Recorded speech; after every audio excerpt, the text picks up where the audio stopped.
Hi, and welcome to another episode of Wine and Wisdom.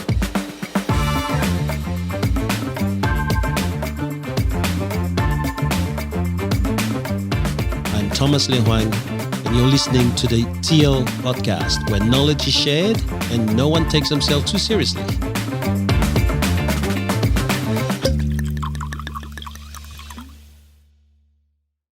Hi guys, how's everyone? Howdy. Awesome.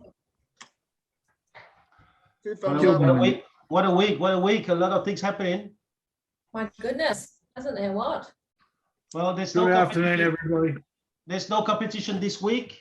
So this week it's whoever wants to drink a good drop, they can. Whoever doesn't, well, they don't have to. However, I asked Charlotte to score our wines anyway, and this week, Lou, you've won. Oh, what? Because now, You're kidding me, aren't you? Yeah. No, you won. you probably No won. way. Yeah. Your bottle was a 4.0 and the other three bottles were below 4.0. Oh, yeah. Like the first time I spend below $50 on a bottle and I win. All competition, I spend like $90. I must say, thanks, Lou. We got your bottles today. Thank you very much. I didn't. I really like my RWT.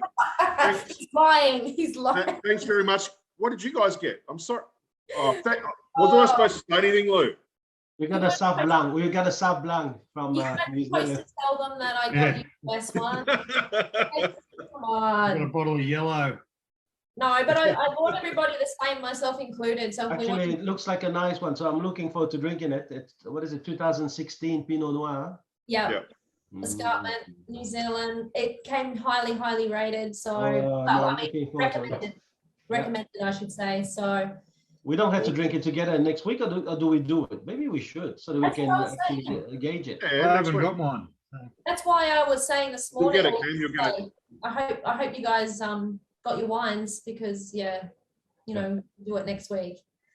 Anyway, congratulations, Lou. Your wine won this week. So what was your wine? Let's start with yours. Oh, okay. So this was my $28 bottle from Dan Murphy's Oliver's Taranga Vineyards, 2019 Shiraz. So once again, shout out to Adam from Dan Murphy's here in Port Macquarie.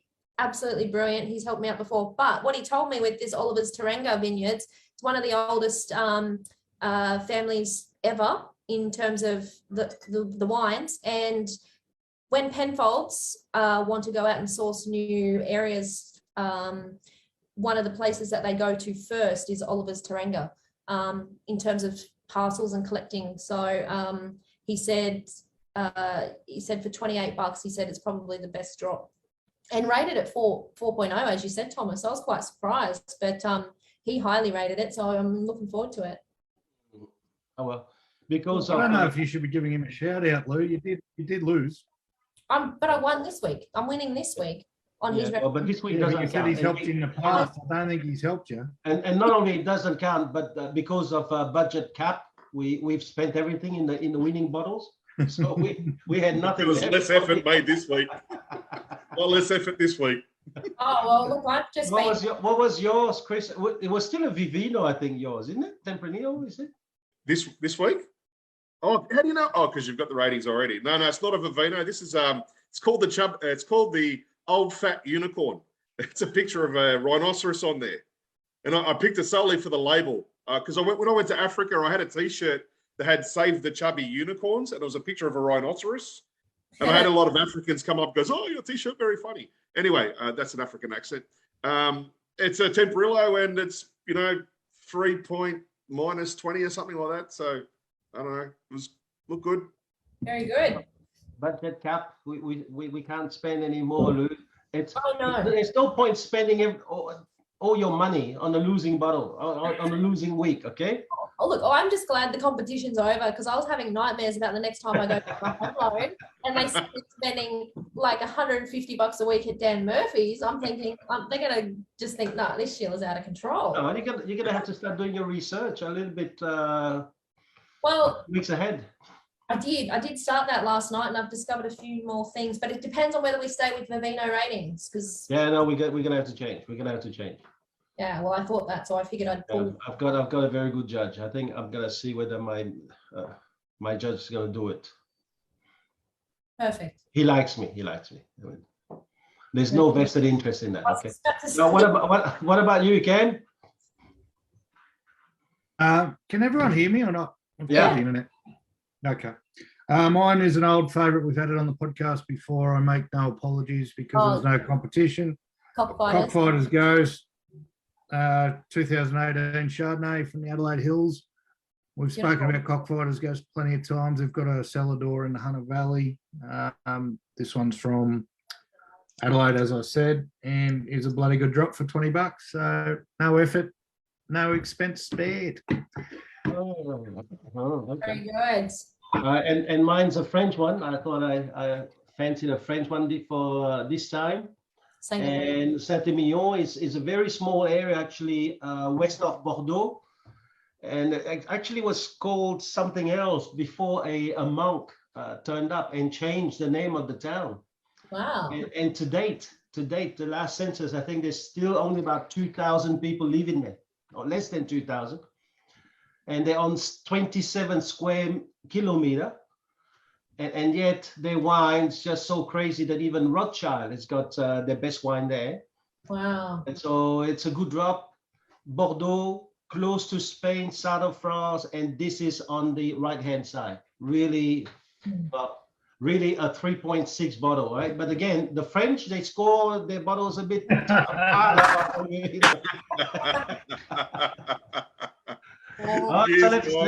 let's have a drop.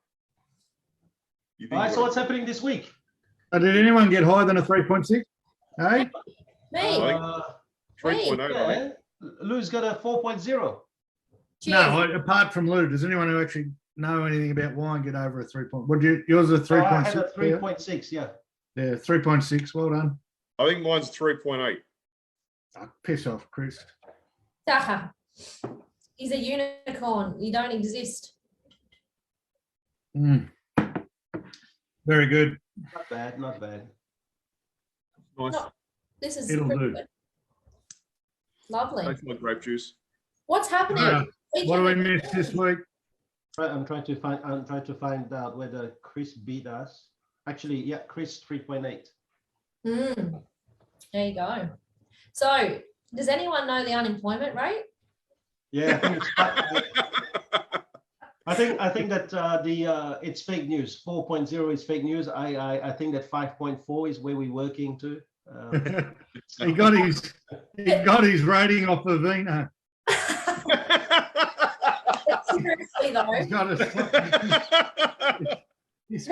what about that not even knowing the cash rate? That's been the same for 2.5 years. Like, We're going to talk about. Hang on, we're going to talk about the politics in a minute.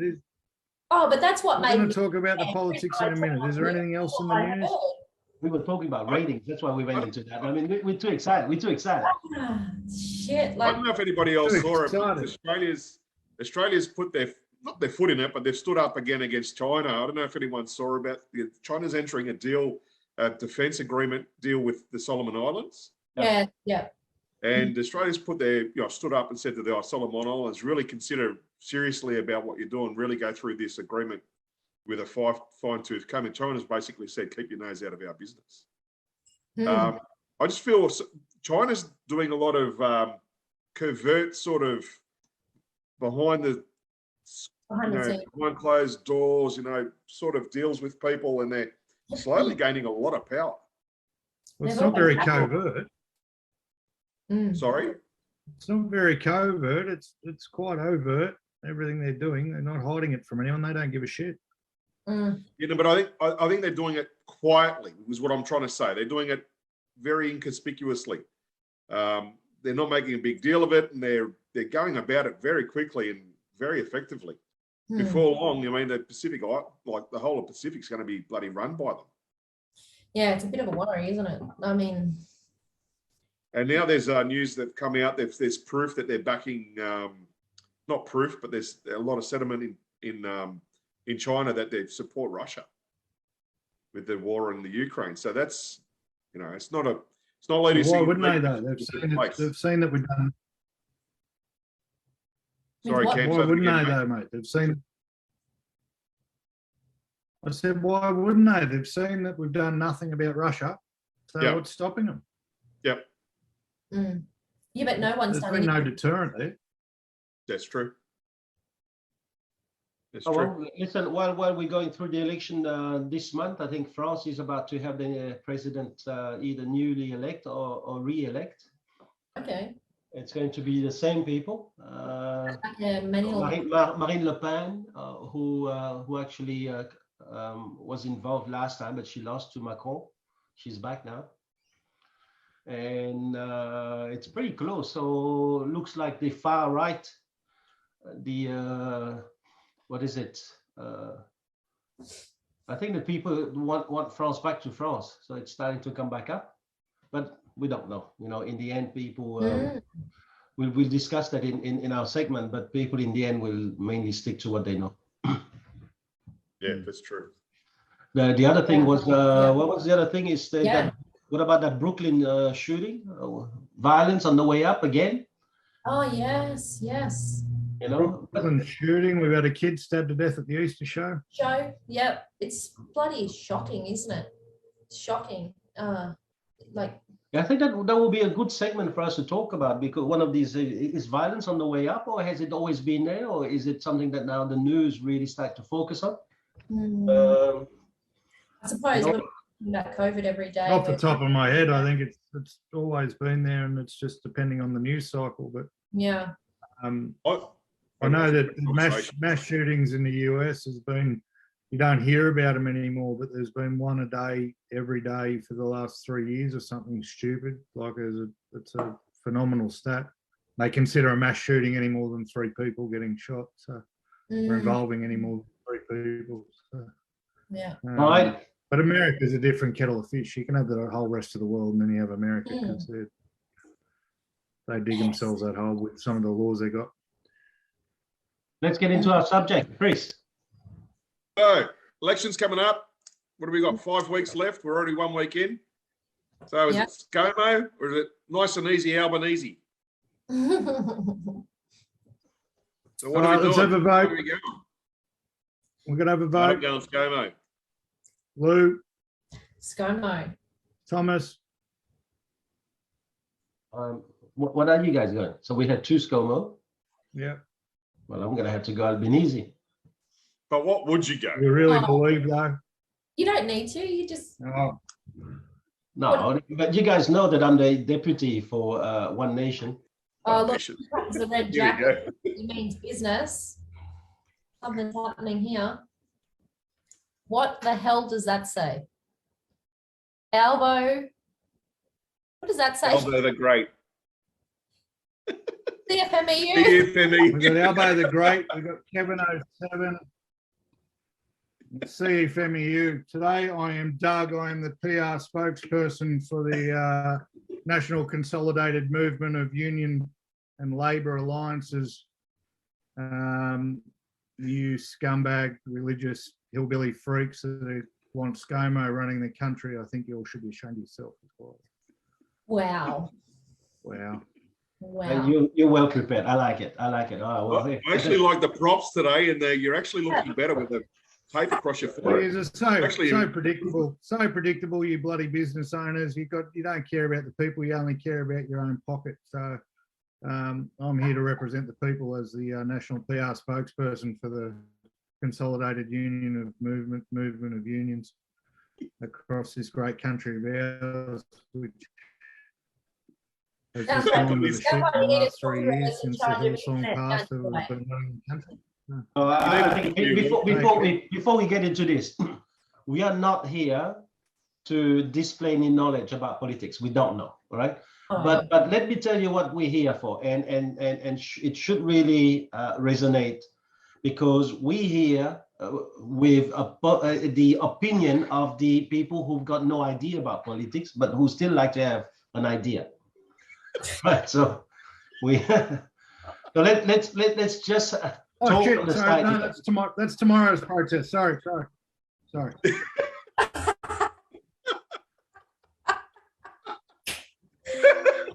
I hope you get the comedy deal out of this. I'm sorry if you're listening to us live and you're driving the car, so you can't actually watch the screen because you're missing half the jokes. So I'm here for the people. oh, Hey, okay. so what do you Overworked guys and think? underpaid for too long.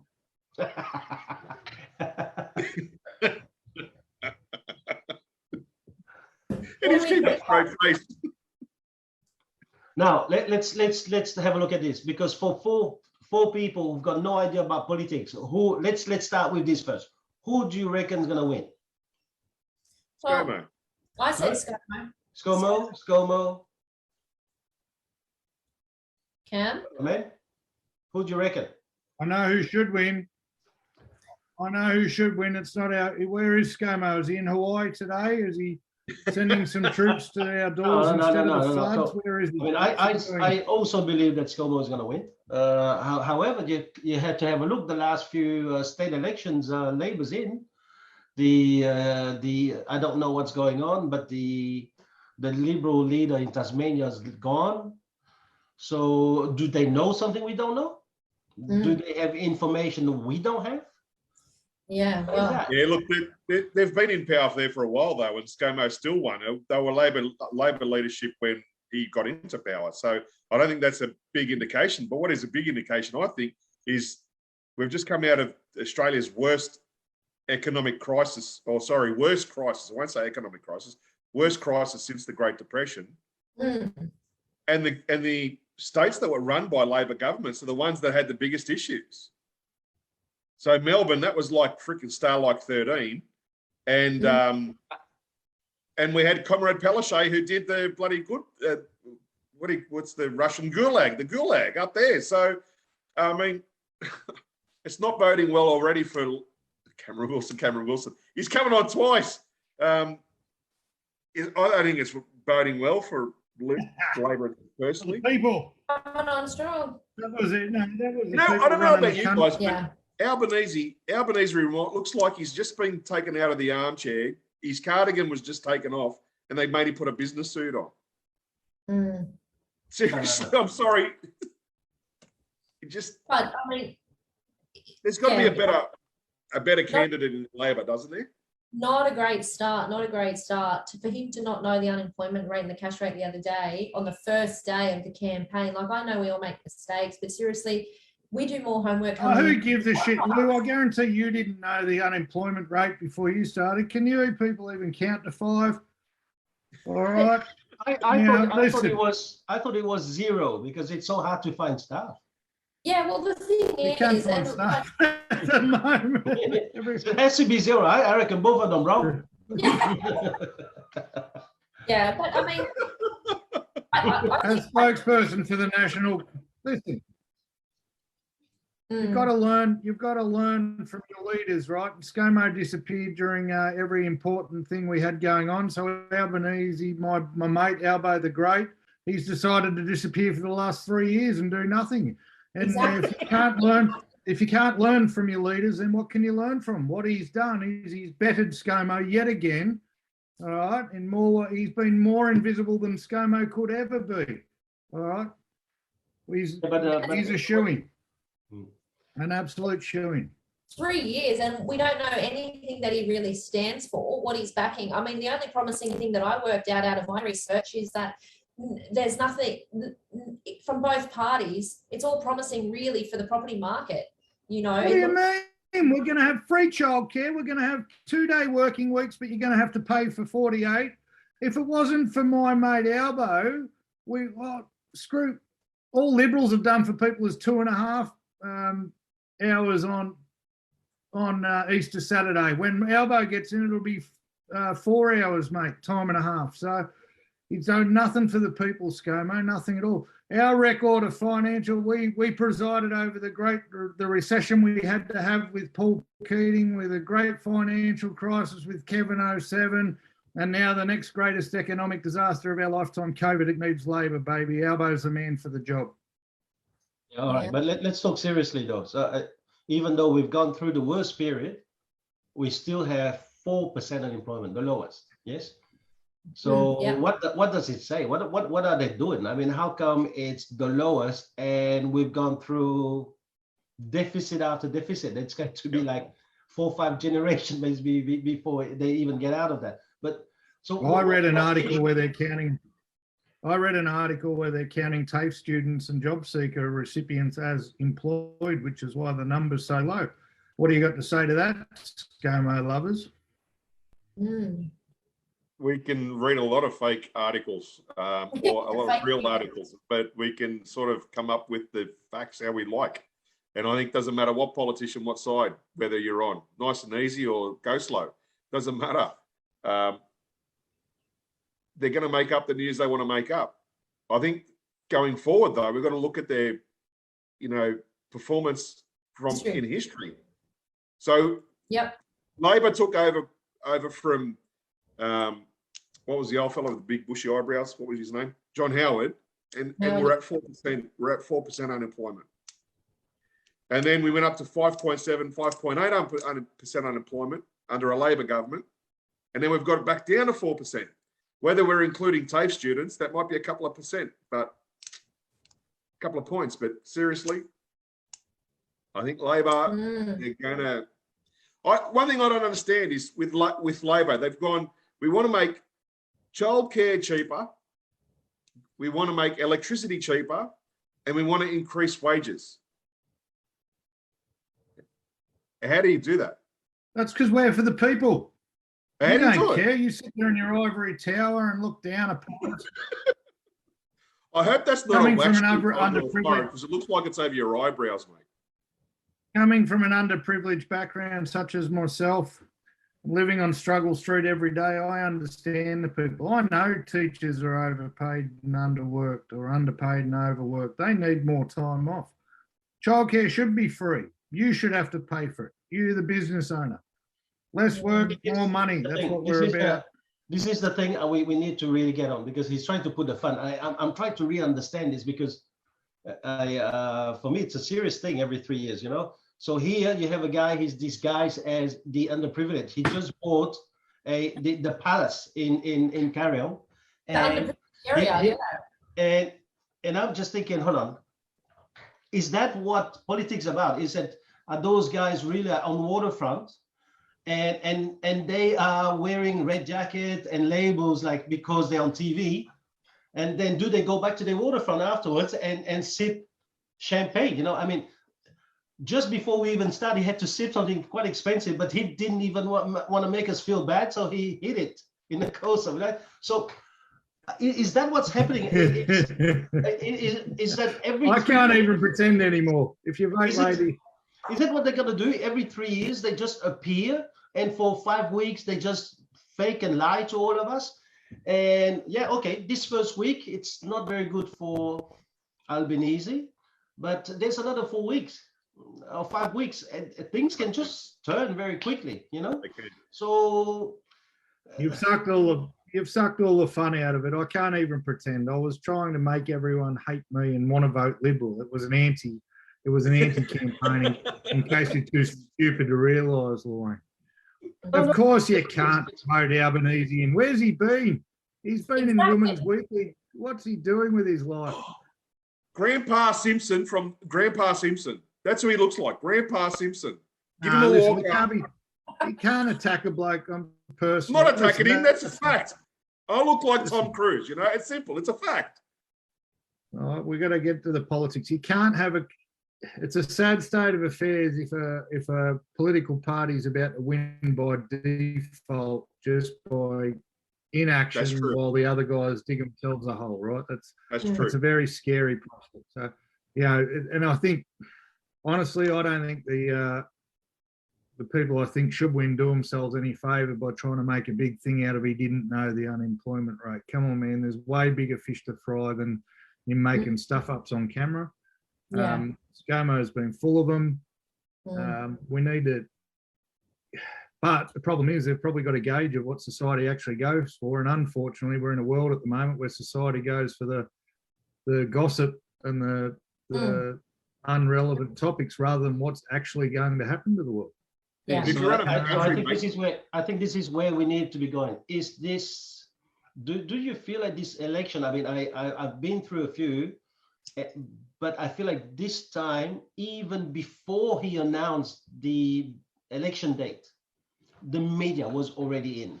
Does Yeah. it feel to you like this election is run by just the media, really? That, I mean, I know every election's been run, but more than ever this time, they first session, they're asking almost like the price of a loaf of bread. You know, it's almost like we're gonna focus on that now. We're gonna play that one, and then the next day they play.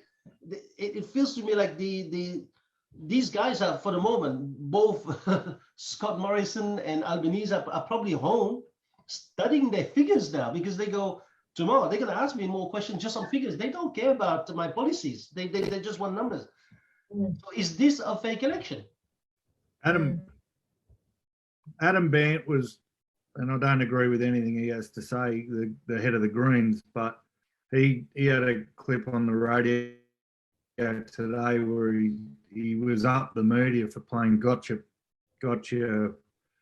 politics, he called it, and he said that politicians should never be judged on what he says on camera. He should be judged on the policies that he introduced. And for once, the bloke who wants to save every tree in Wales and give equal rights to gender fluid cats made a fair point.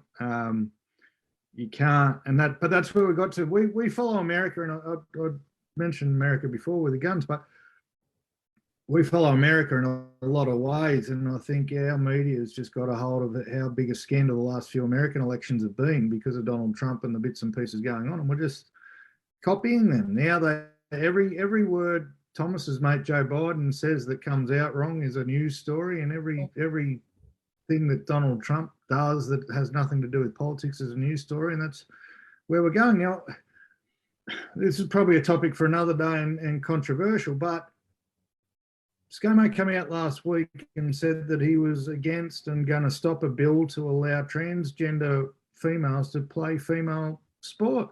He was against people who were born male and grew up male and have had testosterone going through their bodies for 15, 20, 30 years and growing 6'4" and 100 kilos, becoming a woman and jumping into a female sport because he feels it's not right, and that women who were born women, it's an unfair advantage and is dangerous in some sports, especially fighting sports and rugby league and things like that. Well, today, because that was the media pickup, he's backflipped on it. So rather than sticking to his guns on a logical front, men should not be competing against women, and just because you turned female last week doesn't now give you the right to go into a boxing ring or a football field and beat the shit out of women. That's not, you're not a biological woman.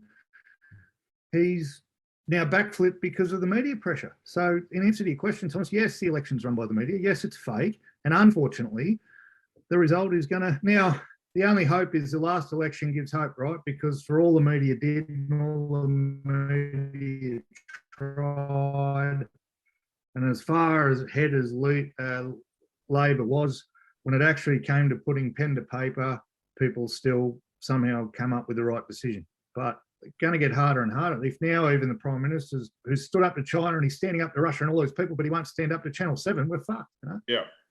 Mm. Yeah, well said. Yeah. Well said.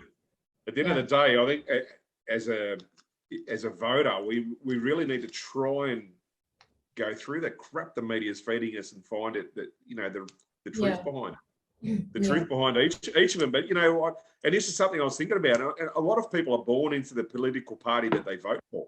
And what I say by that is they vote for the people their parents voted for. And a lot of people do it. Oh, we've always been Labor. Oh, we've always been Liberal. A lot of people do it. Unfortunately, they don't see the other side of the story. And if those political parties have got the favour of the media, and just looking at Carl and what's the young lady that is with him, Ali, just by looking at their interviews, I feel they're swaying it towards Liberal.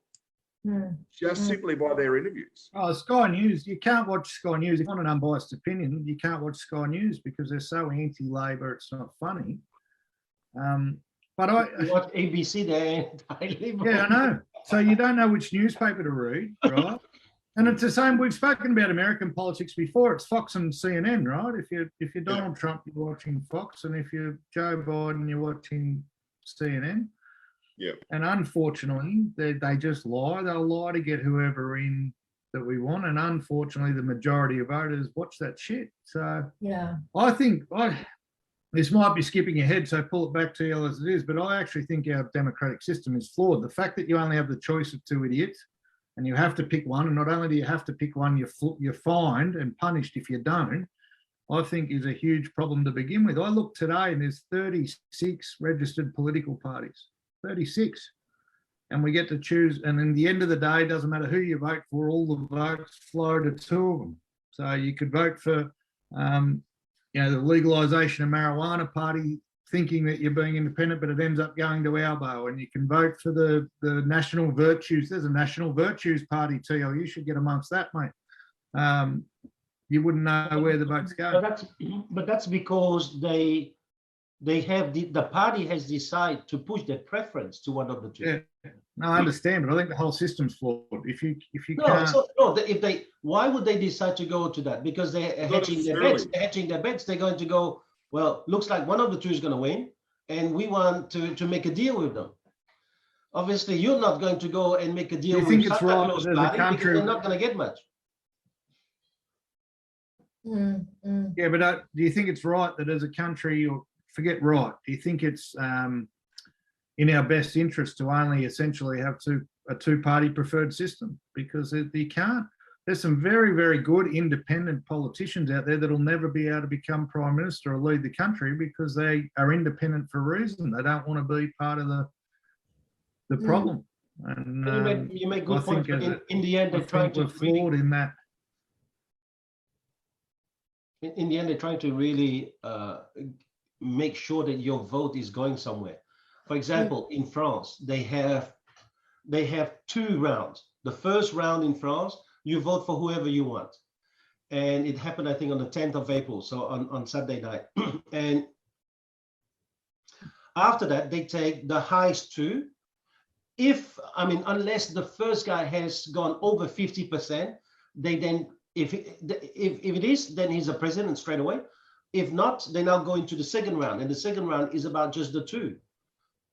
So with us, they didn't want, obviously in Australia, they don't want us to go and vote twice. And so they're going, hold on, you vote for the here, and you can vote for the second party, but your party has already decided. In the end, this, I don't know. We don't know much about the politics, but this is how it's going to work, right? What Chris said is exactly right. In the end, 45% on either camp have already decided. The people whose father was a liberal will most likely go liberal. So really, every single election is just a small margin of people. I don't know whether it is the intelligent people, the people who are looking at after the interest and see like what they can get if a winner gets in. But those guys are the one to decide. So let's imagine now that Labour wins. What do you reckon is going to happen to Australia in the next 3 years? Well, if they at the moment, from what I can understand, they're ahead in what is ahead of all the topic of the moment, what people are worrying about in terms of household living cost and all of that. So if they stick to what they say they're going to, I think that is such a big topic on people's minds because the cost of living is so high at the moment. And I think people will vote based on that, but it's whether they stick to it. I read a quote the other day. Do all fairy tales begin with once upon a time? And the answer was no. Some of them begin with, if I'm elected, I will. Because it's they say, if I'm elected, I will, and it doesn't come off. Think back to 2019 and 2016 and 2019. There was a big focus on the real estate market, and the real estate wasn't fantastic at the time, and Labor was talking about their negative gearing and capital gains tax changes. So all the opinion polls, and correct me if I'm wrong, you guys, because I know absolutely jack shit about this topic, but all the polls said that there's no way that Liberal will get in. coalition would get in. And what happened? He got in, you know. And so I think the talk of those changes that Labor were bringing to the table scared a lot of people. So they swung that way. But is this what's going to happen now? Because the talk is all about cost of living and affordability and house prices and things like that is the topic of people's minds.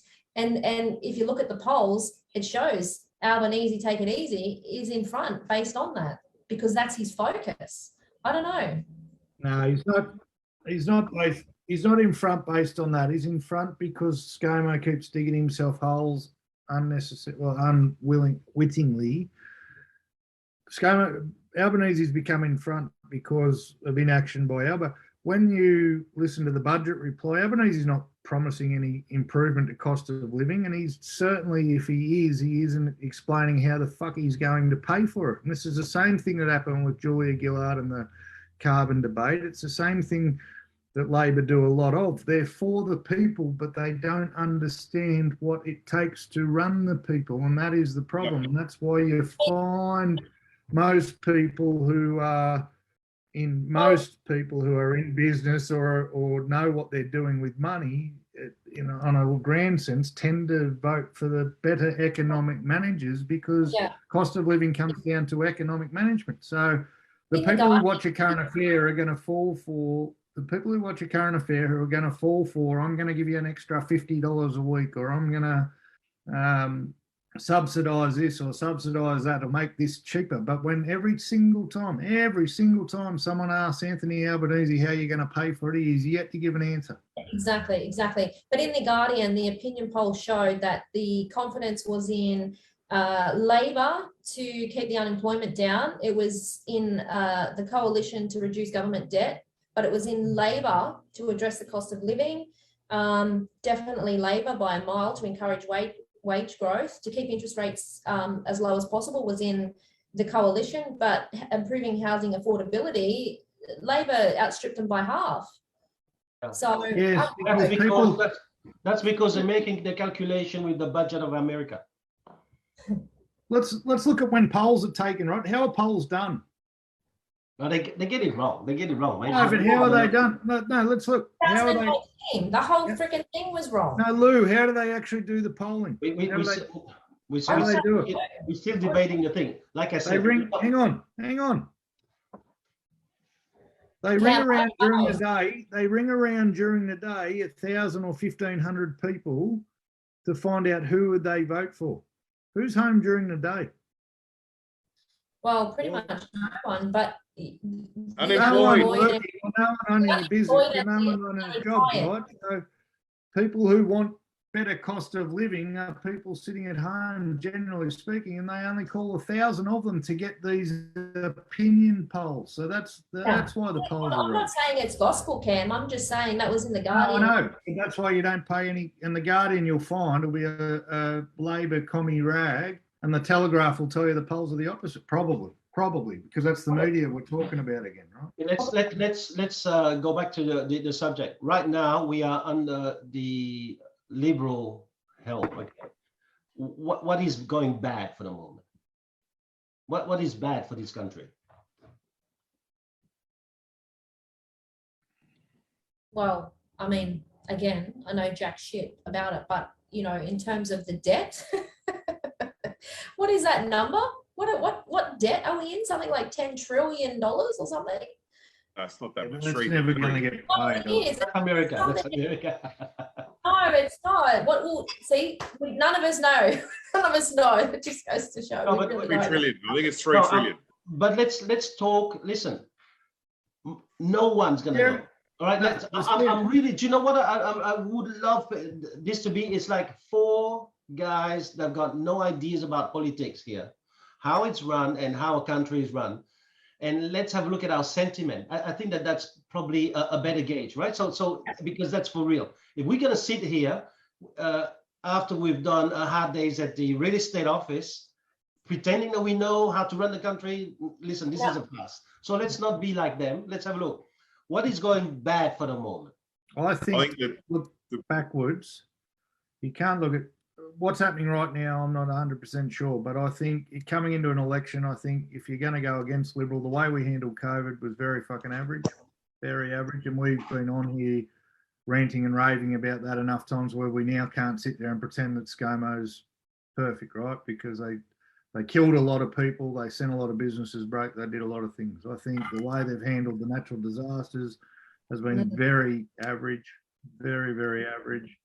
But apart from that, everything, I mean, cost of living is out of our control in a lot of ways, mate. We didn't start the war in Europe. We didn't kill the oil fields. We didn't do all that stuff. So you know what though, like what I think with ScoMo, yeah, looking back, he probably did a terrible job in terms of exactly what you just said. But seriously, the guy was facing something that the world had never faced before. And so I don't think that we can say that he done a terrible job, because you know what? Every day I seen that news come on, I would hate to be ScoMo in that position to have to make those decisions. But he did a terrible job. He did a terrible job. Compared to who? The question is, no, but that's it. That's the question, Luke. Compared to who? Now people have got to decide, would Albanese have done a better job? And that's what they'll be thinking, right? That's the thing. The last 3 years. And like, I mean, it's not even just... That's what they're going to be thinking. That's what people are going to be thinking. I see what you're saying. How do you reckon the restaurateur who had his...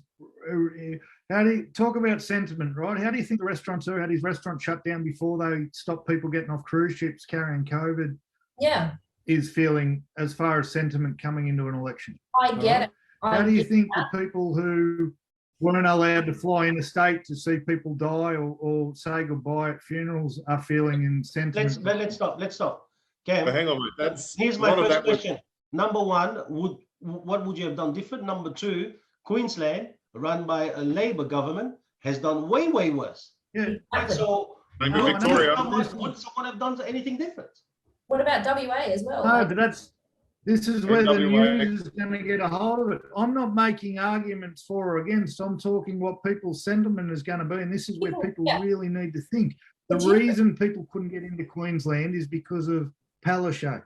The reason people couldn't get into WA is because of Mark McGowan. The reason Melbourne got locked down longer than any other person in the world was because of Dan Andrews. They're all Labor people. Now, all Labor.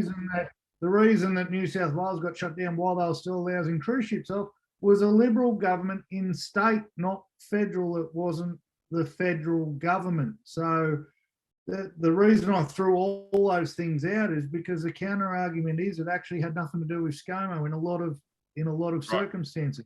Exactly. And I think that brings up another flaw in the system.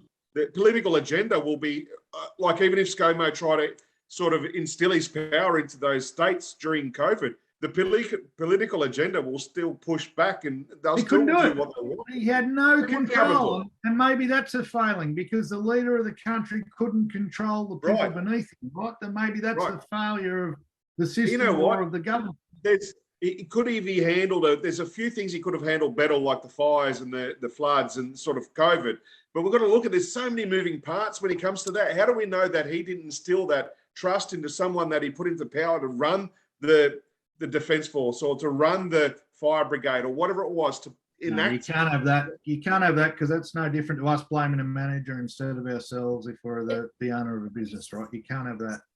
The buck stops with him. As we see in an election, the buck stops with him. So They're cool. Yeah. During the time, you can go, oh, it wasn't my part of the factory, which Dan Andrews is famous for. Dan Andrews, all he said was, oh, that's the health department. That's the health department. It's not my fault that 900 people died in aged care, right?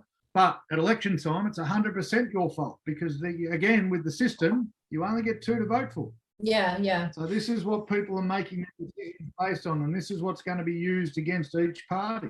And now, there's a shitload to use against ScoMo, and there's nothing to use against Albanese because he hasn't done anything. And do you know what? Do you know what, though, guys? Seriously thinking about it, we've all sat here and said we pretty well know nothing about politics. We're limited in our knowledge. Going back to a podcast a few weeks ago when we were talking about what kids should be taught at school, I really think politics should be something that's taught because it is so important for the future. And I think the sentiment is, don't you dare cut me off, Cameron. The sentiment is of the public, a lot of people just don't have a clue and a lot of people just don't know enough. And so it's better the devil you know than the devil you don't. I think is going to be a lot of The problem, Lou, and it's not, your idea is fine in an ideological world, but then you got to think about who's teaching the politics. And as the sign says, it's just another media outlet, mate. If you got a bunch of people teaching kids about politics that think the government's been screwing them, what are our kids actually learning about politics? Teaching them to understand how it works, and like, I mean, seriously, I had to. Can I ask you this? You know, when you go to vote, Teachers are going on strike again. Everyone's going on strike. Do you really think that teachers can that a teacher can really be impartial when it comes to teaching? Yeah, finally, a teacher is going on strike next week. Be it Liberal or Labor, right? So can a teacher really be impartial? Probably not, but what's the answer? Like, I mean, what's the answer? Do we have to, is it on us to teach our kids? Or, because I can tell you, I've only voted my whole life the same way because that's what my parents did. There's a huge problem. No, so it's already happened, Lou. It already happens, right, in universities. There's a huge problem with universities at the moment because they've gone so far left, and they're all. It's a cliche of all cliches that most of the protesters out there and going back to the hippie days are university students, right? And it's generally the university students fighting against capitalism and fighting against, it's all left-sided politics. So it's already happening where politics is being taught in our higher education, but it's all one side of politics, and it's all the humanitarian side of politics, and it's all the PC politics, and it's all the shit, the cancel culture rubbish that's been bought out of schools, right? The PC culture we're in now, where you can't say anything about anyone without it being a huge offence or a suable, indictable offence, has been bought out of universities. Right? Yeah. So you can't have people who are about to strike next week because they're overworked and underpaid teaching kids about politics, because we know where their politics lies. Exactly, and I totally see your point, but you know, I've got 2 kids over 18 who have got a vote, and honestly, we just look at it and go, what the hell?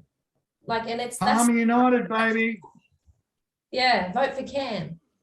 No, but that's the problem. So that's what I go back to before. If you don't like their politics and you don't like their politics, you go and find someone who you can kind of relate to, but your vote still ends up with the person you didn't like to begin with.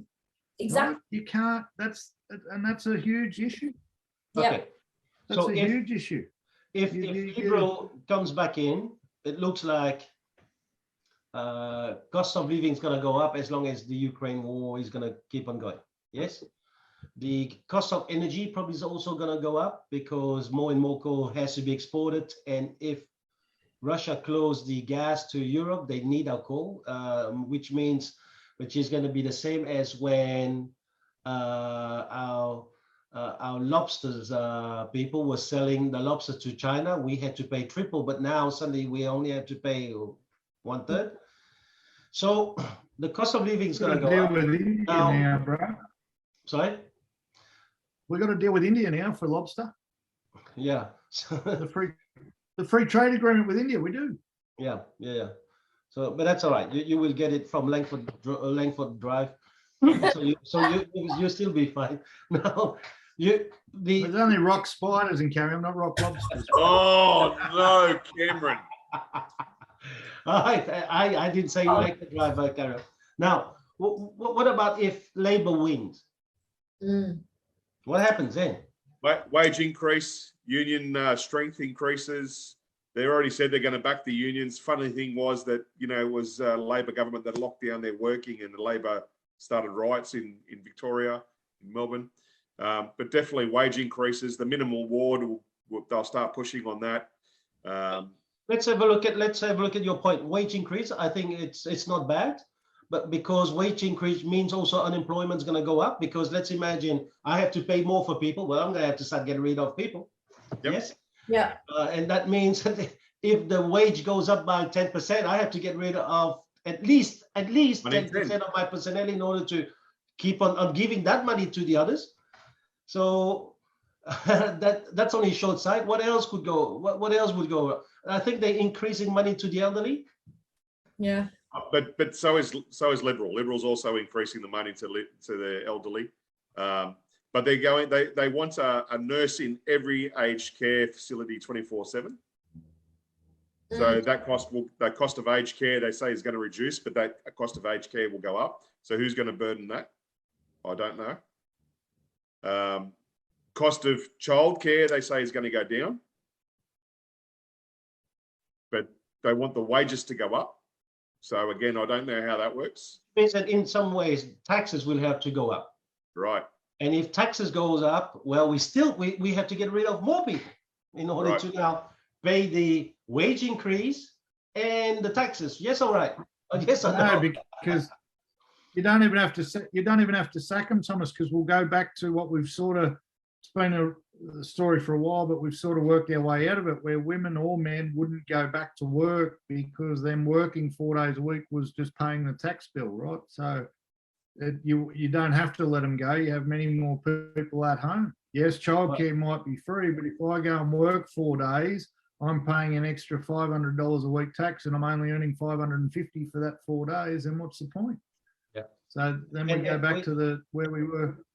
What about the introduction of death tax, which is something that we've already got in Europe? Will the death tax come in then with Labour? Listen, when someone dies, you're already getting taxed through your nose anyway. So you're already getting charges and so forth. And if they're going to increase that, well, they've got to make the money from somewhere, right? So then we listen. Whatever you give, you have to take back. Otherwise, there's no balancing, right? So now let's have a look at Labour will smash multinational companies, right? That with tax, that's where they'll get their tax back from multinationals. But who's the biggest employers of people in the country? More business. Multinational. Like who? Yeah, you smash a multinational with an extra $1 billion in tax a year, how many people do you reckon are losing their job? Oh, right. Okay, I see what you're saying. Yeah. Because that's Labor's thing, mate. The tall poppy syndrome. So your Googles and your Amazons and your Harvey Normans and all these people are going to get absolutely hammered with tax. What about, guys, and I know 0, but you guys might. What's either party saying? Not saying you know nothing. We understand you know nothing. It's been well established over weeks on the podcast. You don't have to preempt everything you say with, I know nothing. Years over knowing me, but anyways, you let me off there. Nice. What about climate change for either side? What's being said there? They're both spruiking green energy. So they're both gone the little bit on the end of green energy. And Labor's gone a little bit further, wanting to reduce cost of energy, whereas Liberals gone more so on we want to invest in green energy a little bit further. So they've both, there's not a lot said, but they've both gone, you know what, if you look on their websites, they've both really gone almost tit for tat on exactly their policies going into this election. There's a few small changes, and they're very tactical changes. Like ScoMo had something about an anti-corruption commission that he was going to create, and he's backflipped on that. Well, I don't know if he's backflipped or they've just put it aside for now. Labor's making that a bit of a thing, going, that's going to be one of our policies, pushing anti-corruption sort of policy. So I think climate change is a big thing, and why I think, because it just seems to be that this flood, fire, drought, so many things that it's just a consistent. Every year there's something that we've had 2 major floods in 2 years. People in Lismore have gone through 3 floods in 6 weeks. Like, for God's sake, is that another topic, another good topic for I think another podcast as well as climate change, maybe? It is, but I think no one is going to accept that their electricity bills double or triple to save a couple of trees. Because when it comes down to it, we're all in it for ourselves, mate. And that's the problem. Labor hasn't been out. No one's been able to come out. The Greens, who don't have 2 cents to rub together, which is why they know nothing about money, keep saying we've got to save the planet and save the planet. It's all well and good until people realise that their cost of living, which Labor and everyone's meant to be saving, is going to go through the roof to do it in the meantime. No one have to pay for it. Yeah. Save as many whales as you want, but when you've got to pay $1,000 a month for your electricity, you're not going to give a shit whether Willie's free or he's chopped up into sushi, mate. You won't care a bit. Fair enough. But I think it's a topic. Yeah. in regards to climate Won't. change, You won't. I think that Chris is probably right, but really it needs to be maybe a topic on its own. However, climate change is actually about 1% human-made. 1% human-made. And out of that 1%, apparently it's 0.01% is done by Australia. Yeah. So is it normal that in a 0.01% of a 1% made by, right, where Australia now has to pay a carbon tax to it that is bigger. So if you're going to go climate change, we're going to have to talk carbon tax. I think they want to avoid it. I think that Julia Gillard with they won't be any and then came back. I think that pain's going to stay for a little while, so they probably will try and avoid it for the moment.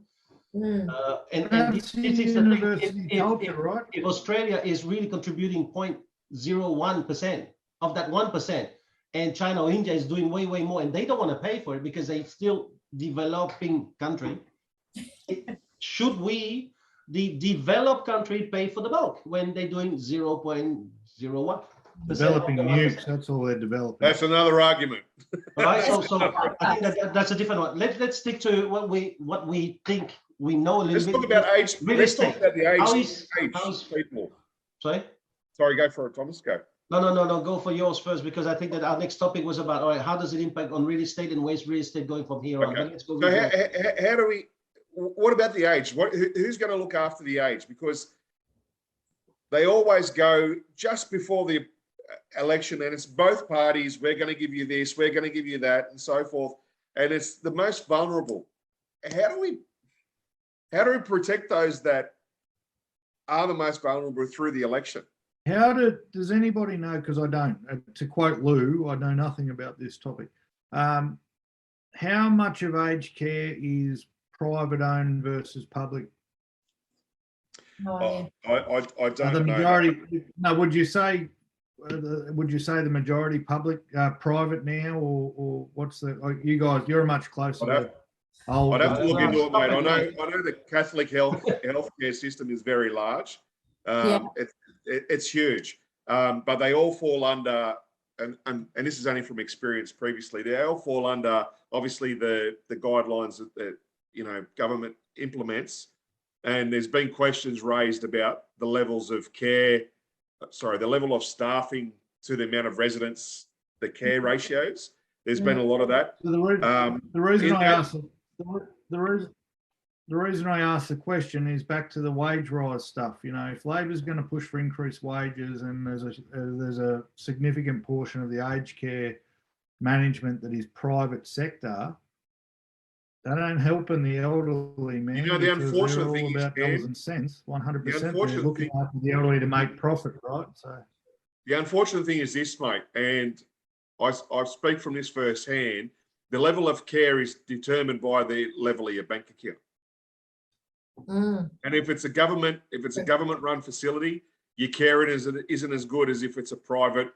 And there's different levels of private. I know people personally in very high care private, and then very low care government, and the level of care is astronomical. The difference is really, really huge. But what I'm asking is, with staff levels, for example, does that situation get better or worse under Labor if they're going to be pushing wage increases and the rest of it? It's going to get better. However, the amount it's not. It's going to get worse, mate. Can't get better, because the minute your wage raise the wage, you have to have less staff. So they increase taxes then through multinationals and so forth. And that's where I was going with that. I probably would like to talk about aged care, because Chris spoke about that. I think that with aged care, it has to start before aged care. I think that we're going to have to really look at people who retire to be able to work. Why is it that people who are 65 who still have the energy? I mean, I was chatting to someone whose father passed away this year at the age of 92, but after he retired, I heard his story that he kept on working, and I heard of stories of police commission or police what is it, the highest grade retiring and still going to work. Why? Because the knowledge they have is crazy. Why do you want to put them on a, you know, on the Pasture.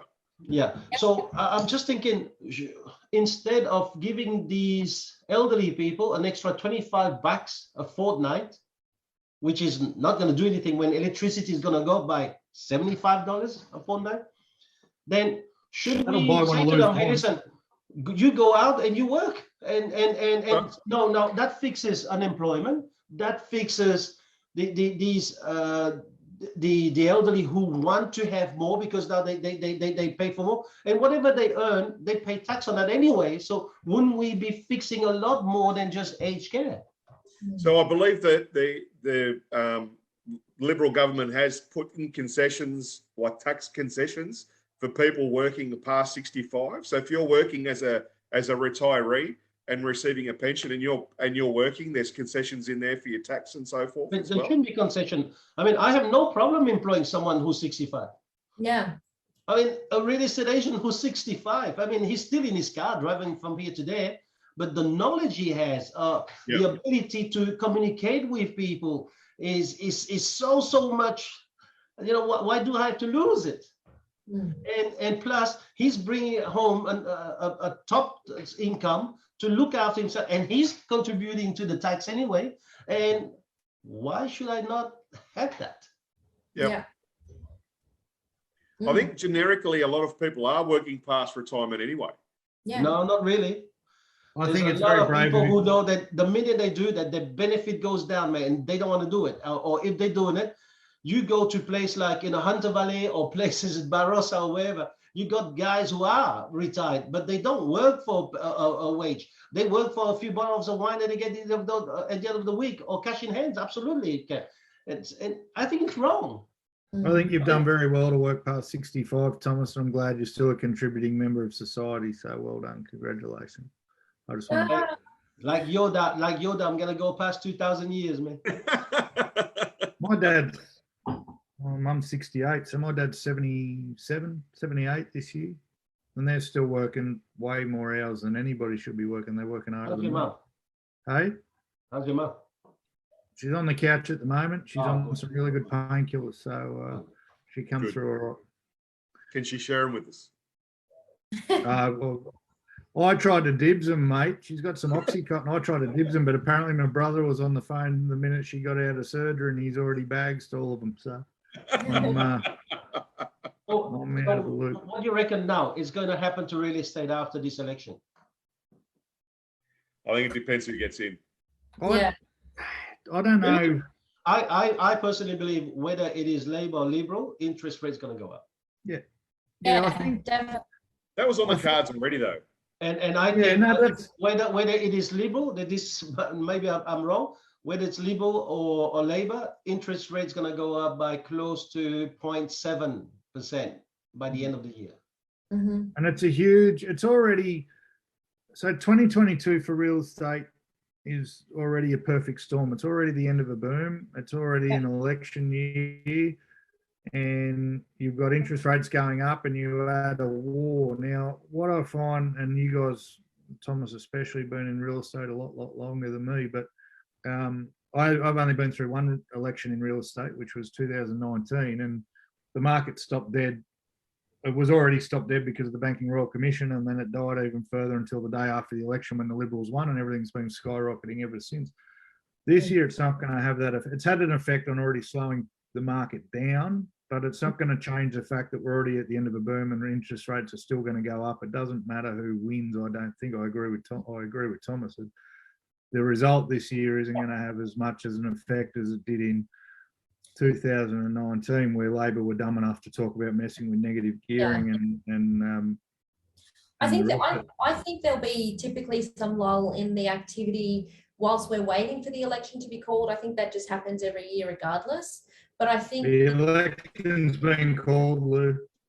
yeah, I know, but that's what I'm saying. The election's been called and there will be, and I don't think, and I've been through it a few times, but I think what will happen is we'll see a bit of lull in the activity leading up to the election until there is a decisive, decision. And I think that happens every time. But I think the interest rate rises this year, which are inevitable, is going to have much more impact on the housing market than what the result of the election will be.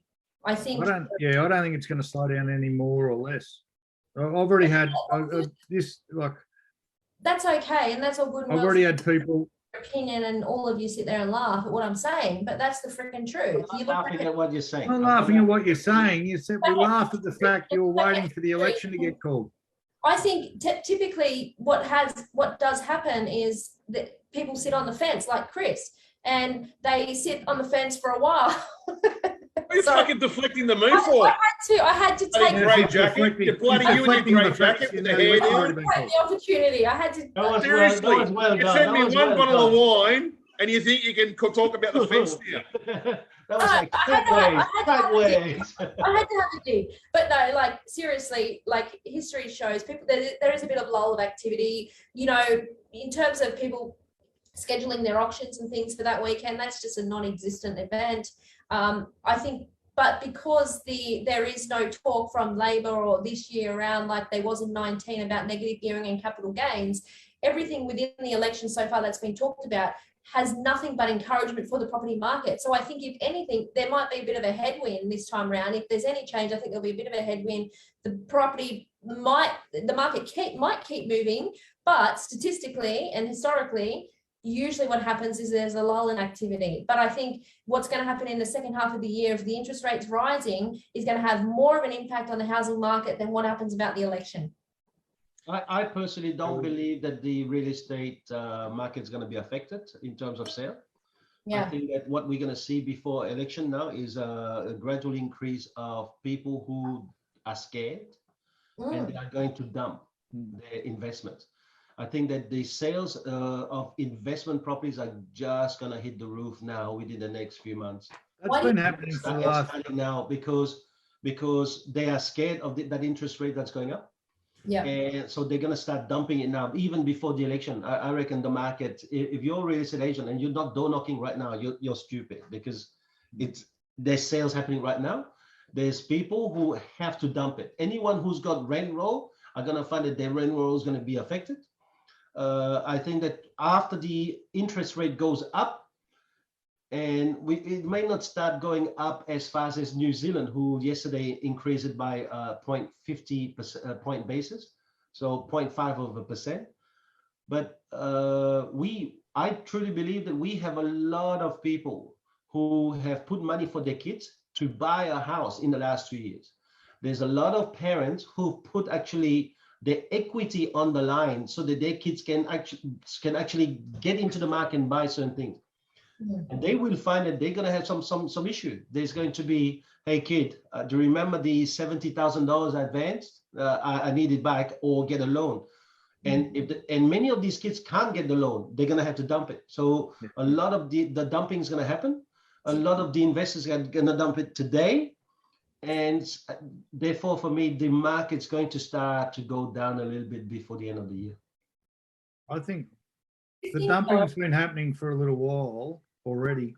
There's investment properties popping up all over the place. Today, this week especially, has been a great week to illustrate exactly what you're talking about too. There's been no talk about the election, even though we've been talking about it. But I've had an offer on a property get rescinded because the conveyancer and the broker got in the buyer's ear, their own broker, and said, listen, interest rates are about to jump significantly. Maybe now's not a good time to buy. And I've also had a deal that we're still working on that initially was agreed at a 9-month settlement that now isn't, because again, with the interest rate rises, while these people are waiting to settle for 9 months, the purchaser's loan is going to increase, their interest rate's going to increase potentially 2 or 3 numerous times in that 9 months. So they've now said, well, look, we can't give you 9 months. It's going to have to be 3 months in a rent back. And I couldn't, not like me to disagree with you, Lou, but saying there might be a bit of an uptick or a renewal of energy after the election, I think you couldn't be further from the truth, mate. I think we've gone truly into the downward phase, and I don't think that stops after the election, regardless of who wins. I don't think, definitely not the end of the world, Not a chance in hell, but people are going to lose 10%, and 10% doesn't sound like much until you turn it into dollars when the average house price is $1 million now on the Central Coast. That's a lot of cash. A lot of cash, and it's starting to affect buyers. Yeah, I'm not saying what I'm saying is right, but I think what I am saying is I think going back to what Thomas just said, I don't think the election, because the question was, is the election going to affect housing prices? I don't think the election's really going to do anything to housing prices, to be honest. I think we all knew months ago that the interest rates were going to rise, and we've all predicted that, and we've all sort of expected that. And I think that's going to be what floods the market. What you said was there'll be a lull. I think that's going to happen. What you said was there'll be a lull I in said activity before the election, and then historically, after the election it'll pick back up. That's what you said. You can't keep changing what you say. I'm All not right. You changing said it. there'll I'm be a not lull changing before the it. election, and then you said it'll pick back up. Oh my God, I am not changing it. If you listen, I said historically and statistically that is what happens. That is Corey, you just changed what you said to agree with Thomas. You just, mate, every time. I don't think you really, Can I just interrupt? Lou, what Yeah. you say can be as true as what Cam's saying. So we don't know. Right now we're giving our opinions. All right. So don't worry too much. Don't take the bait. He's His mind doesn't change. he's going for his 6 o'clock thing, right? His 6 o'clock thing now is the cannon is going to turn against Lou. So that's what he's doing best. I like it. It's fantastic. This is what we do. But I personally think that you will see money coming out for people who actually decided not to buy because they missed the boat. Yeah. I personally believe, but and on the other hand, here's the thing. Lou, I bought a house. It was $1 million. Now it's gone down to 900. The bank's got the right to say, you haven't got enough. So now I want $100,000 from you, or you're gonna have to sell. Okay, so, but banks won't do that. Banks have got this kind of thing where if they have a certain number of mortgage in possession, they're not going to enforce it. Because they want to go in drips and bits, because they don't want to scare the population. So not only now I've got a property that's gone down to 900,000, it means I have lost my deposit. But then the interest rate's gone up, let's say 1%. And 1% on $1 million, well, that's 10,000. That's only interest repayment. I'm not talking about interest and principal. Yeah. So now not only I have to pay $800 extra a month, but now even if I sell, I have lost my deposit. This is where pain is. And I think a lot of people are going to dump, because it's either that or their parents will be losing equity in the house. Yeah. Well, it's good news, because my wife's listening. Wife, we need to sell, and Mum, I need some money. Mum's on the couch. We're good. Yeah. No, but it's true. And look, I think going back to what we were talking about before over COVID, because people weren't holidaying and they weren't doing things that they would normally be doing because they were restricted, they spent money on things like, a lot of people spent money on doing their houses up, which was fantastic, built them the equity and allowed them to borrow more. But when they borrowed more, they went and bought $100,000 cars and $100,000 boats and X, Y, and Z. And, one interest rate rise can be enough to see however many homes hit the market. This is the reality, and this is what we're. I don't think that the market is going to be that bad. The Chinese money is dried up, but don't forget, there's a war in Europe. There's a lot of European money now that's going to start flowing to Australia. Yeah. Subcontinent. The China up here in underprivileged world, the Chinese money has been a myth for about 5 years, I reckon. But the subcontinent. I've heard through the grapevine the Chinese have used your house as a landmark. But I've sold 4 houses to people from the subcontinent this week, and that's been going on for years. The subcontinent took over China as far as buying in our areas a long, long time ago, and they can continue to buy. What is the subcontinent? India, Antarctica. Sri Lanka, Antarctica. Yeah, submarines. It's what's that underwater world called? Aquarius. No, but India, Pakistan, Sri Lanka,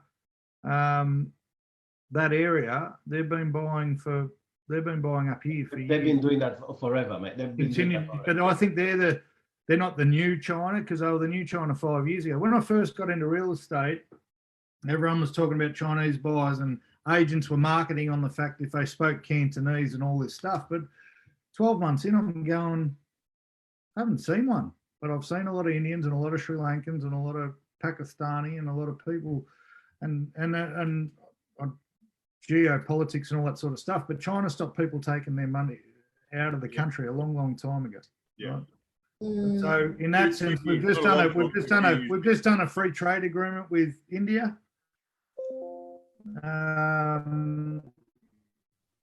Which Who? is So going to bring let's have a look. Let's have a look. Who believes money that? from the subcontinent into the country? Who believes that house price is going to go down before the end of the year? Okay. Okay. But I think that's a Who continuation. believes going to go down by more than 10%? I'm at 10. You're Yeah. at 10? You're at 10 as well? Yeah, I don't think it's going to go much more than that. Okay. All right. I think 10 before the end of the year. I read an article today that was saying, and again, articles, but 10 by the end of 2023. I reckon we're already 5 down, and I reckon we've got another 5 to go easy before the end of the year. I think in some areas I have already seen it going down. This is the funny thing, I talk to people, they're talking to me about, oh man, did you see the property market's gone down? I say, hold on, mate, the property market, when a journalist tells you it's gone down, where do you think he got the information from? Let's imagine he didn't get it from real estate agent, but let's imagine he got it from the land title office. The land title office registry is about 6 to 8 weeks behind the guy who sold it. Who do you think sold it at that price and know the difference between what he sold then and the month prior? I reckon, and in the market we've just come out of, I don't know whether you guys are different in your areas, but 3 months has become the new standard as far as settlements go. So I reckon all the information's at least 3 months behind in a lot of cases. But what I did see, having just gone through the buying and selling process personally, what I did see was valuers now are shit scared. Absolutely. Our house got valued $100,000 under what I took an offer on for it, and the offer I took on it was $100,000 less than I expected to get for the property. So, and I truly believe it was $200,000 too much, but that's a problem now. We had an online valuation. Our first property failed a valuation that we sold, failed an online valuation yesterday, and then an in-person valuation came in today and valued it up, and it stacked up. But deals are a lot of this is the thing that people don't realise goes into the market. If the people valuing the houses for the approval of finance are now scared of what's going on in the market, they're going to start undervaluing to try and get ahead of the game. That's going to bring things down quicker as well. We haven't. What I love to see is building price to go down, because the builders for the moment they number one mafiosi, mate. They are in the wrong game. Materials have gone through the roof.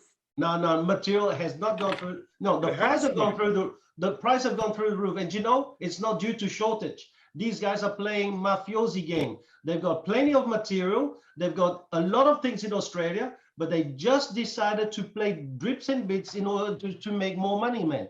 It's disgusting. How much does radio advertising cost for an ad? Thomas, you've probably looked into it in the past. How much is a radio ad? I used to pay what is it for a month, $30,000. Right. So what do you reckon it is now? So probably 50, 60? Yeah, let's say it's right. 50. So last week on Triple M, I heard an ad for a hardware shop in Bankstown, Chris, saying we've got wood. They're willing to pay. Materials are that expensive now and that scarce that they're paying for radio advertising to let people know that they've got it. That's how much money they can make. If they're willing to spend $60,000 on an ad, you've never heard anything like it in your life. When have you heard a radio ad from just it wasn't a brand name, it wasn't a Mitre 10 or a Bunnings or anything, it was Parker Family fucking Hardware, whatever it was. We've Yeah. got wood in stock. Don't listen to what they tell you. We've got wood Yeah. in stock, mate. If that isn't a sign of what's going on, I'm thinking, how much does that ad That's cost? the you? suppliers. That's not the builders, right? So that's the suppliers. No, holding but if the grant to suppliers ransom. are doing that, then the Well, builders that's are going, builders. So the And, builders has to put up the 25% that he's charging. right. You And know? I mean, let's imagine this. I have an electrician who's promised me twice now he was going to call me and come and do stuff. I'm still waiting, mate, because I'm oh, second grade, I'm second class citizen to him. And I get it. And for the moment, they're in that market where fuck you is mate. the way that they talk to clients. I can't wait for the interest rate to just spin, get the housing market, because then they will understand what it means to look after your clients in the good times. Because in the bad times, you know, I heard this one day about someone who said to me, be kind to people on the way up, because on the way down, you meet the same people, you know? And I think that this, I can't wait for that, because for the moment, that's the industry inside real estate that we're not talking a lot. And by the way, Lou, in your area in Port Macquarie, it's mafiosi double plus. I Right? know. I mean, I was having a conversation with a builder the other day, and I'm not going to name names or anything, but look, what's happened with all these house and land packages where they've bought off the plan and they've signed contracts way back yonder. So I've got builders in my area that are offering the purchasers who signed contracts 12, 18 months ago, $50,000 to get out of the contract, because if they resold those same properties today with the cost of living but the cost of materials and everything else, they could actually, for this one particular estate, they could actually, even paying those purchases out the 50 grand per contract, they could actually make an extra $6 or $7 million profit, you know. But the other thing is, I've got builders that have told me that they're stockpiling material and a market within the market, and they're selling to other builders who can't get it.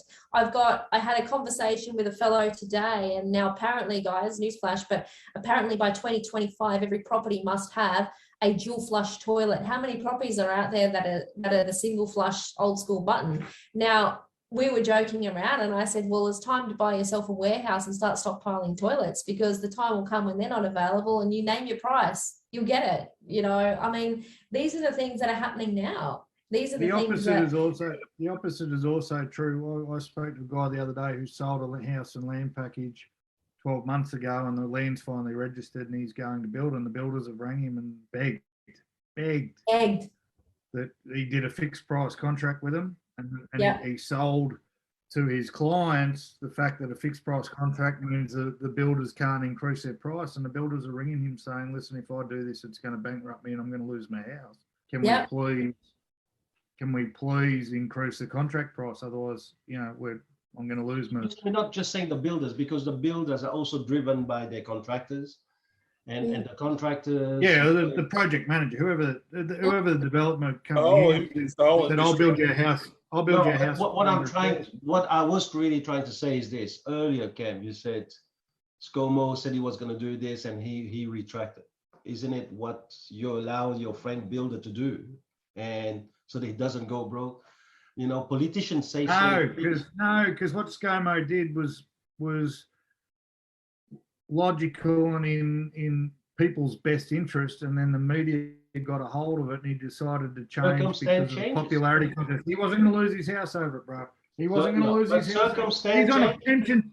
He's on a pension for life. He loses the election, he's getting paid for the rest of his life. He should be doing what's in people's best interest and not what's in Channel 7's best interest. End of story. That builder who loses his house and can't feed his kids because costs have gone up $100,000 and he's going to lose $100,000 on every house. Completely different story. I'm buying a house at 3% and now I have to pay 5%. Do I just tell the bank you're going to have to stop it at 3 because I'm going to lose my house? Come on, man. You do business deal. The business deal doesn't go in your favor. It's fine. Don't compare it to ScoMo doing a backflip, mate. What about the guy who has got his concrete slab that was promised to him at 100,000, and today he's been told it's 130, and you know, by the way, it's okay, you don't do it because I've got a queue there. How about that one? So that guy now, he's building his house and he's got that kind of budget, and the builder's talking to him saying, mate, it's 130. Yeah, but you just said ScoMo, mate.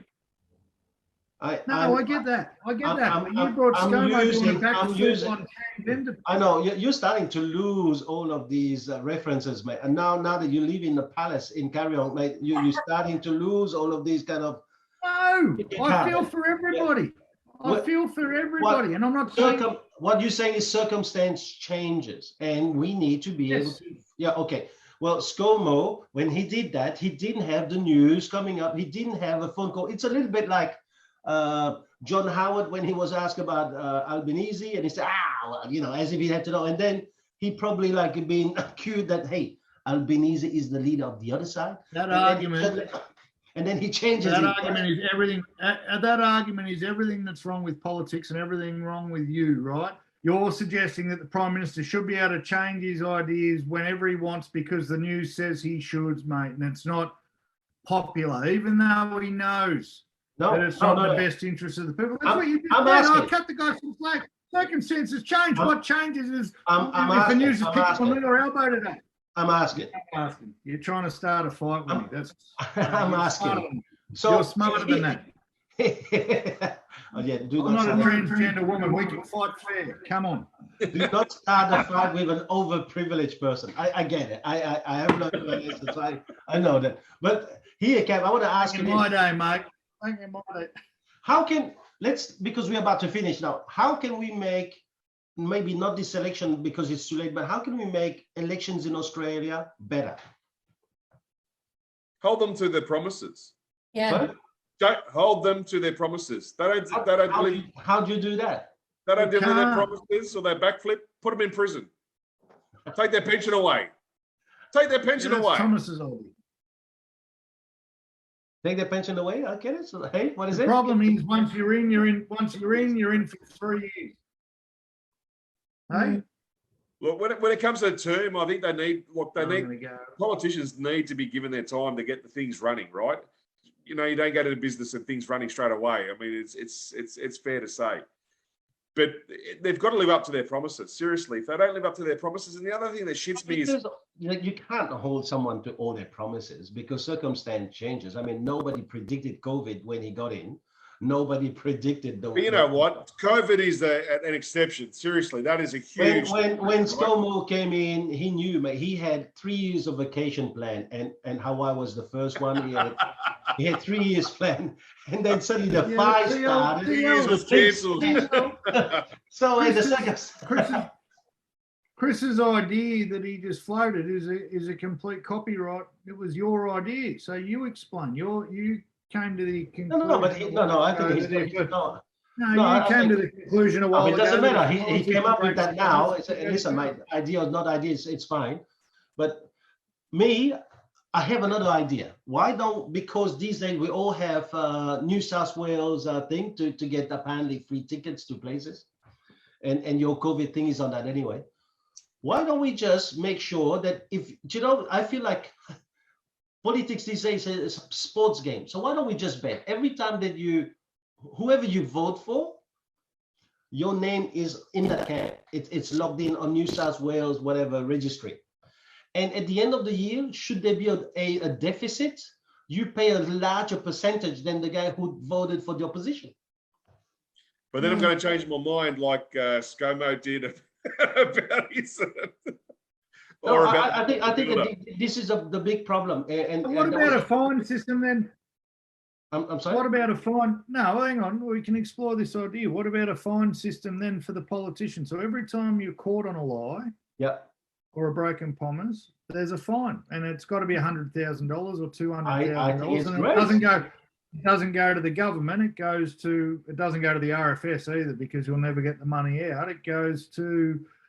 and what about mental health, or it goes to aged care, right? It goes to wherever it's got to go, but not the government, and it comes out of their pocket, and they have to show a receipt.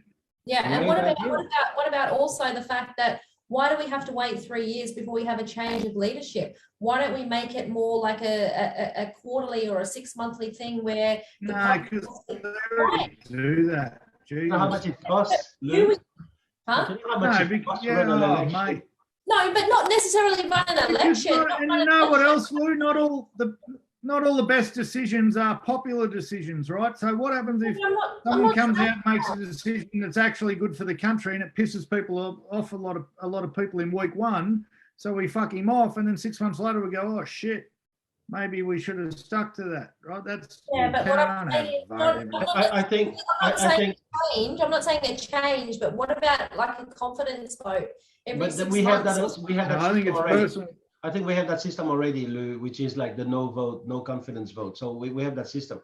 I think that what we are talking about here now is something that people have not looked at. But for example, during COVID, when everyone was closing their restaurants, staying home and closing their business, the politician had a pay rise. Yeah, that's bullshit. And I think who decided that? Who stopped that? Who said no to that? Because as far as I'm concerned, they got it. Nobody had opposition. Nobody did anything. I think that Chris' point is very valid. I think that each candidate should put out 5 of their ideas that they're gonna say we're gonna push through as a party. And should they not get it, should one of those 5 that they said, so the top 5, well, they either go to jail or what Cam's saying, which is to pay a fine. I think it's a fantastic idea. But you know what? I would not stop to the politician, Cam. I would say not only the leader does, but everybody else in that party. Because here's the problem. You never hear of the people in the party until there's a no vote thing. Yes? Right, yeah. Right now, all that you talk about is Albanese or Morrison. Do you hear about any other people? Actually, some people like Kennelly is saying, I'm now scared for my life because I've been harassed or whatever. And so that's all that they do, which is like poor me kind of thing. But nobody is going out to say, I am here to also fight. This is what I think I'm going to be doing. So the entire party gets a fine. I don't know, but right now the system is wrong. I think it's not any different to any other business. It'd be a long list. It'd be a long list, and you go. But I go with each electorate. So when Lucy Wicks, who's the Liberal MP for Dobell here, where I live, if she's spruiking ScoMo's promises or her own promises or promises to the Central Coast, she gets fined, right? I think it's each personal politician. I don't think the bill goes to ScoMo because it's each personal politician winning seats that gets him in the job. So they've all essentially got to tell their own truths or their own lies to get him in the job. And then when they're personally accountable, right? When they've got to pay 10, I think 10 grand per lie is going to add up very fucking quickly. Very, very quickly. And then to the leadership, you say for every one of your people that get caught lying, that's $100,000 on you. All of a sudden, who are we letting into our party and how much control do we have over what they're spruiking and how much control's over the news articles? But until it's personal accountability, because at the moment these guys get in and they go, shit, if I get caught lying or I get caught in a scandal, probably not good, but I'm getting paid for the rest of my life. I think both of your ideas. It's not good. And who's paying for it? Who's paying their pension for the rest of their life? We pay them. We pay them to fuck us, and then we pay them to leave it. That's exactly right. Why don't we have the choice? It's like any other business. If people you let them go. You let them don't even lube it up first. You let them just fuck us and then get paid for the rest of their life. Yeah, like it's bullshit. I think that we got it. Maybe we should be the next party, because no, because in that way, seriously, now I know that when on the 20th or 21st, when I go to vote, I now know at least my vote counts. Yeah. Because when I put a vote in for a party and then afterwards everything that they said they reneged on it, how do I feel about that vote? Yeah. And yet if I don't turn up I get fined, right? Yeah. Yep. How do I feel when I vote for that? And none of the stuff that I say that I vote for gets implemented because the guy can just change his mind. What about when you vote? What about when you vote, the guy wins and 6 months down his own party kicks him out and they change leadership? Yeah, but that's the way I got fined. I got fined once for not voting in the Hoang, before Central Coast Council was Central Coast Council, which is now in administration, mind you. It was Wyong Council and Gosford Council. And I got a fine when I was 19 years old for not voting in the Wyong Council elections. So to fight it, I just mailed them a newspaper clipping that explained how the actual mayor was picked out of a hat. And it was from the Central Coast Express. I just said, please review my fine, and I gave him the newspaper clipping. Never heard from him again. Yeah. Never. Oh, did you actually send all of us that newspaper clipping, please? Well, mate, I was 19, so it's at least 2 years ago. But yeah, It is still valid. It is still valid. The hypocrisy, and the Yeah. the fact that they will fine you, they will lie straight to your face, and then Yeah. they will take food off your table for not endorsing that lie.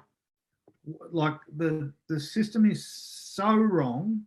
Now, the problem is the other end of the scale is America, where it's not compulsory to vote. And if enough people get pissed off with the system, you end up with a reality TV star as your president. And that is what will happen here. But I believe we should have a rise of the independents. I believe there should be a broader choice. I believe that an independent who has values and can stand up and say, this is what I believe in, and stick to it, should get rewarded for that. But they don't.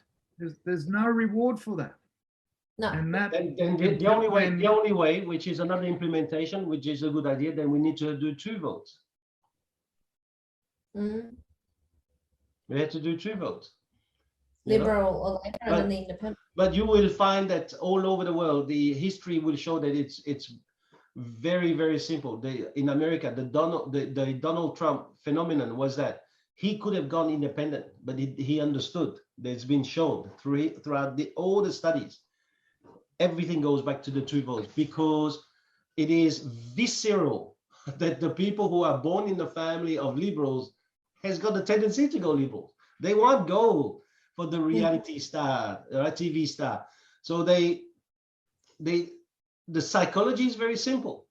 And this is why the 2 vote, you won't really be changing it. But I thought that the 2 ideas that you guys, Chris and you, have got, brilliant ideas. Now, here's the thing. How do we make enough noise for that to start getting changed? Because everyone's got a lot of good ideas. Nothing gets implemented. I think what Cam said, if you throw your weight behind an independent enough, and they start making enough traction, where they've got a bigger voice. That's it. The problem is that we've said we're gonna before. all put our voice behind Cam. We're gonna go for the Cam party. Yeah, but you know what? Cam will have to stand up. And you don't want to win a lot of votes, because the way politics is done these days, Cam has to stand up and say, I've been arrested before, I've done drugs before, I drink a lot of alcohol, I do this, I've done this in the past. Because all they would do if Cam ran for Prime Minister was try and dig up dirt. So the first person in this country to stand up and say, this is who I am, but this is what I stand for, and stick to it. The problem is, TL, and we've said this before, the smartest minds in this country are the quietest minds in this country, because they know there's no point. But at least you fit the picture. Like, you know, Albanese is also saying that he used to study economics. I mean, this is so Cam used to do the drugs. That's no problem. But both you, Albanese and ScoMo, you guys live in the most expensive house in your suburb. So the 3 of you have also fit that image, and I think that it does work. I think that the Cam Wilson they don't stand up and say they stand for something. Hey. The unfortunate thing is, the way we're structured is that the best thing an independent can vote for is a seat on the bench in the Senate. One thing I can guarantee you, mate, is the Cam Wilson party doesn't hear what's said on a current affair and change its opinion. But there is no answer to your question, Thomas, because we've said before, the smartest minds of the country and the most powerful minds of the country are often the quietest, because the moronic majority will always shout them down. Right? Yeah. We've seen it. How polar, and I'm not saying they were the geniuses of the country, but how castigated and polarized did the first people to protest in Sydney against lockdowns. And then all of a sudden, you don't even have to be vaccinated to go anywhere. You don't need a vaccine to go anywhere. And yet they were the worst people in the country. There's a cafe in Long Jetty who got shut down because one of their owners went to the first protest in Sydney. And now none of that matters. You can't speak up, unfortunately, because the moronic majority wins. You were doing fine until then. I think that as a leader of the camp party, you're gonna have to really listen to people. The first demonstration happened when the vaccination did not reach the point that they needed. Now that they don't care really. It's working so well. Double vaccinated, no. So you have to be. No one's got COVID anymore. You're gonna have to stick to. You're gonna have to stick to the thing, which is 5 things. I was trying to use an example like you did before. You tried to use ScoMo and then you backflipped and started using a builder who's building a concrete slab. They're the same thing. So I think that for the moment, the politicians are having a free ride. Whether they lie, or whether they make false promises, they are going to be fine. We, on the other hand, if we make bad decisions in business, we will lose our house, we will lose our business, and people around us, employee alike, will suffer. And that's the problem that I think we're having with this election or any other election. And I think that it deserves to have a voice. And you guys came up with something maybe we should look at. How does that change? How does that get people with virtues into power? I don't think it can, because to get into power, you've got to play that game, right? We got a huge bullying scandal in the Labor Party at the moment. We've got a huge sex scandal in the Liberal Party at the moment. Imagine if we had those at work. How many offices would I have open at the moment, do you reckon? Yeah, none. Look, I don't believe politicians get in there with their hidden agendas initially. I think they've, bright-eyed, bushy-tailed, wanting to get in there and change things for the better. And unfortunately, the system changes them. And then they get addicted to that life pension, mate, and they go. And the agenda everyone's agenda gets pushed, and they see the pension at the end of the rainbow, or whatever you want to call it, at the end of the tunnel, and absolutely, mate.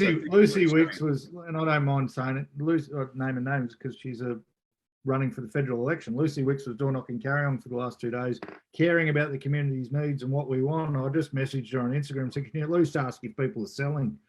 Because at least we might get something. Can you at least? Can you at least? Someone who's getting ready for a move. What are you gonna do? Here's something interesting. I've got an independent area. We're going around, but Easter's here. What are we doing for Easter's? Anyone doing anything special? Open homes. Really? No, we're not. What about you, Ben? Chris, anything special? Yeah, mate. So being Catholic, Good Friday, we get together, and then Easter Sunday. So we do the full, I don't know, Catholic WOG thing, being Italian, Roman When does Catholic. he die? Does he die tomorrow? Yeah. Tomorrow is when he dies, and Sunday is when he wakes up again. Yeah. And that's what's running the country at the moment. How good are we going? What about you, Lou? Anything special? Oh, not really. No, just staying at home. And I'm actually looking forward to it. It's been a pretty crazy few weeks, so I'm looking forward to the 4 days of rest. Our office is going to close on Saturday, which is first time in a long time. Yeah. What about you, Cam? Anything special next 4 days? No, I'm looking after your mum and spoiling her. Looking after mum for a couple of days, working Saturday, going down to the in-laws on Sunday, and then back. Nice. What are you doing, mate? Well, I just ended the week with 2 funerals and some bad news and other bad news, and all around people's health. And so I think it's just a run a marathon reminder that listening to the 3 of you guys say certain things, we're still running around trying to make a living and trying very, very hard to be busy with keeping our head above water. But maybe the good reminder is also to make sure we have a bit of time for living. Yeah. So it's good that we have this kind of fun, and I always enjoy this the hour and a half where we banter a little bit. But definitely let's not forget, elections are not election. We at least need 20 weeks holiday. It's not just for teachers. I think that real estate agent, we are owed 20 weeks holidays as well. Right? Absolutely. Hey, thank you very much, guys. Have a great Easter. Happy Easter, guys. Have a good one.